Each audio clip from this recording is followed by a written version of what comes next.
شروع اللہ کا نام لے کر جو بڑا مہربان نہایت رحم والا ہے۔ الف لام را، یہ کتاب روشن کی آیتیں ہیں۔ ہم نے اس قرآن کو عربی میں نازل کیا ہے تاکہ تم لوگ سمجھ سکو۔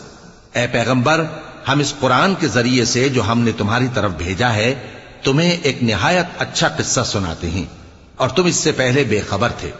جب یوسف نے اپنے والد سے کہا کہ ابا، میں نے خواب میں 11 ستاروں اور سورج اور چاند کو دیکھا ہے، دیکھتا کیا ہوں کہ وہ مجھے سجدہ کر رہی ہیں۔ انہوں نے کہا کہ بیٹا، اپنے خواب کا ذکر اپنے بھائیوں سے نہ کرنا، نہیں تو وہ تمہارے حق میں کوئی چال چلیں گے۔ کچھ شک نہیں کہ شیطان انسان کا کھلا دشمن ہے، اور اسی طرح اللہ تمہیں برگزیدہ و ممتاز کرے گا اور خواب کی باتوں کی تعبیر کا علم سکھائے گا۔ اور جس طرح اس نے اپنی نعمت پہلے تمہارے دادا پر دادا ابراہیم اور اسحاق پر پوری کی تھی، اسی طرح تم